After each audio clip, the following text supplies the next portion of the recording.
As another former New South Wales Premier, Bob Carr, learnt when he made the leap into federal politics, you cannot run the largest Australian state without collecting some political baggage.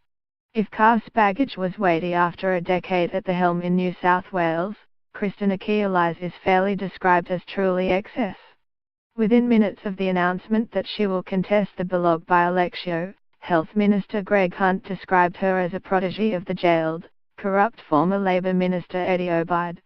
Hunt's shot was unsurprising, and he is right.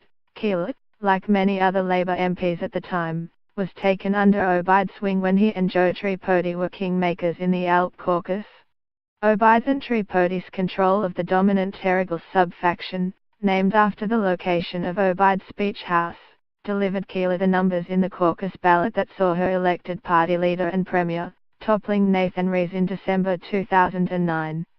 So obvious was the method of her elevation, it elicited the famous Rees line before the ballot that whoever succeeded him would be a puppet of the pair. Once premier, she reinstated to cabinet Ian MacDonald, another minister who would, after leaving office, be jailed, having been found to have acted corruptly in office. Keneally led Labor into battle at the March 2011 state election, losing spectacularly to Barry O'Farrell in a historic defeat. She was never a chance, given the Labor government's deep unpopularity after 16 years in power. And despite the thrashing, she won the admiration of many because, if there's one thing it proved, it is that Keneally is a capable and determined campaigner with enormous self-belief. If she is to succeed in Belog, she'll need all of that. Unlike Carr, who was parachuted into the Senate by the ALP, Keneally will face the people. On Tuesday, Malcolm Turnbull set the tone. "Don't let Kristina Keneally do to Belog what she did to New South Wales," he said.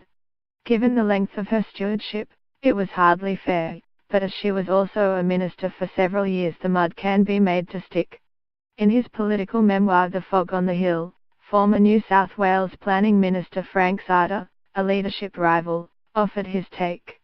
Although almost obscenely ambitious, Keneally is a personable and intelligent woman who can deliver a brief, he wrote. But she was very inexperienced and weak on policy and suffered the same problem as Rees, an enhanced view of her own abilities. Keneally spent all of her 9 years in the New South Wales Parliament representing the eastern Sydney seat of Heffron, and only moved to Hunters Hill in recent years. Nonetheless, she insists she has strong ties to the area. Somewhat ironically, given her star candidate status, Keneally's challenge will be convincing the electorate to forget the past and accept that she has a newfound burning desire to represent their best interests.